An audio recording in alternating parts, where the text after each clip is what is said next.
Hello. This is a different style of video than I would usually do, as you may notice. But today, I will be telling you some truly spine-chilling tales. Now, I give credit to someone called Mandatory for these stories. Now, I was unable to confirm the reality of these, whether they were real or not. But with that out of the way, please enjoy. A couple of months ago, my friend's cousin, a single mother, bought a new cell phone. After a long day of work, she came home, placed her phone on the counter, and went to watch TV. Her son came to her and asked if he could play with her new phone. She told him not to call anyone or mess with text messages, and he agreed. At around 11:20, she was drowsy, so she decided to tuck her son in and go to bed. She walked to his room and saw that he wasn't there. She then ran over to her room and found him sleeping on her bed with the phone in his hand. Relieved, she picked her phone back up from his hand to inspect it. Browsing through it, she noticed only minor changes such as a new background, banner, etc. But then she opened up her saved pictures. She began deleting the pictures he had taken, until only one new picture remained. When she first saw it, she was in disbelief. It was her son sleeping on her bed, but the picture was taken by someone else above him, and it showed the left half of an elderly woman's face. My house was built in 1904. It is a single-family home, wood frame sitting on a concrete block foundation. I have been living here for about 12 years. Of all the weird things that my siblings and I have seen or heard in this house, this one event is my favorite. This happened to my brother about 10 years ago. My brother and his best friends had started a garage band mostly playing Spanish rock. Alternative music, but in Spanish. His friends could only get together on Sunday afternoons. They would practice into the early evening, and they would usually call it quits by 8 p.m. This was the time I usually showed up and went to bed, because I worked the graveyard shift. This happened in late fall, so the days were getting shorter. They had just finished a long session when the decision to head to someone else's house came about. My brother handed his car keys to his buddy so they could load up the equipment.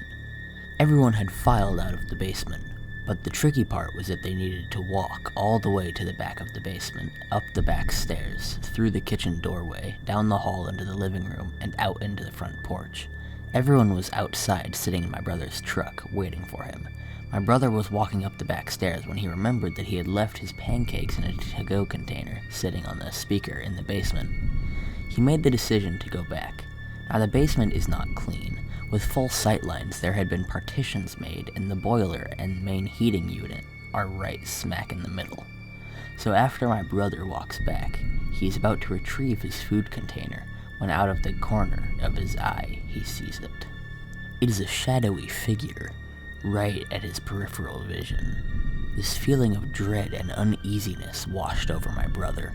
We had been taught that if you are in the presence of a spirit or a ghost, and you felt a bad vibe, to say a quick prayer, or to cuss at it. My brother chose the latter. He basically just told it, "Hey, F you," and "I don't have time for this crap." My brother started to walk to the back of the basement and briskly up the stairs, closing doors and turning off lights as he was walking out. The last light switch is on the opposite side of the front door. Luckily, the door was open and the light from the street lamp was flooding the living room with its amber light.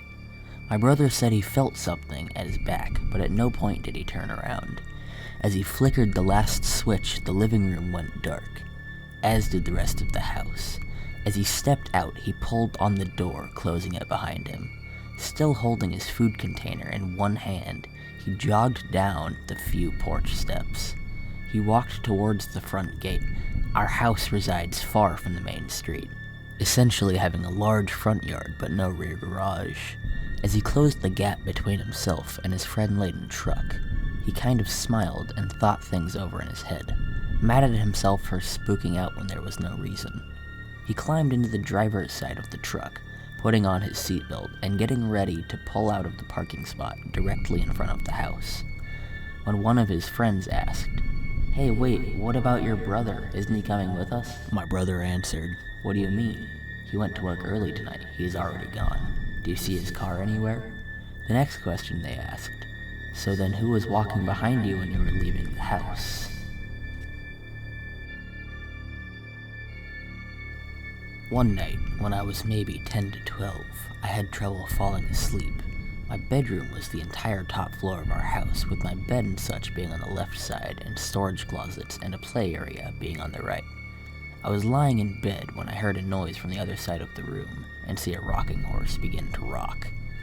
It was sitting just outside one of the storage closet doors, and proceeded to rock its way halfway across the room, and stopped dead under the ceiling light.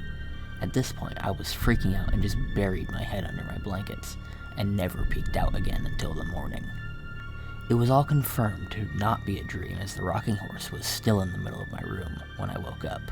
Furthermore, I got a stern reprimand from my parents for being up out of bed playing with my toys well past my bedtime. Their bedroom was directly below the storage closet and play area, and had heard the creaking of the rocking horse shuffling across the room.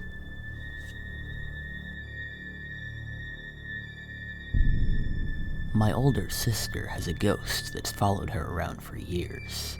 I lived with her once for about 3 months, and so much weird stuff happened in that time. All my sister would say to me when I mentioned it was that her ghost didn't like me being there. Things like going to bed with everything locked up and switched off, and waking up in the morning with the back door open, lights on, and the kettle switched on. One night my sister and I were getting ready to go out, and I'd asked to borrow her liquid foundation. I used it and put it back where she kept her makeup. 10 minutes later, she's asking me for it, and it was nowhere to be seen. She accused me of taking it and made me buy her a new one, and refused to listen to my side of the story.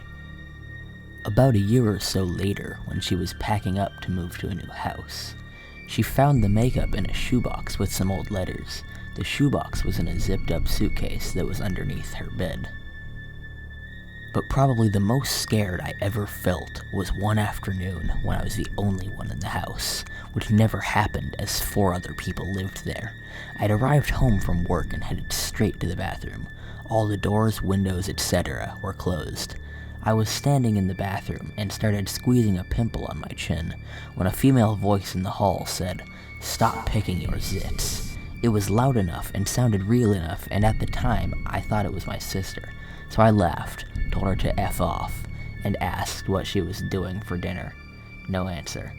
I stuck my head out into the hall. No one was there. I searched the house, top to bottom, and there was no one home. I sat out on the front porch until someone else got home, because I didn't want to be in there alone.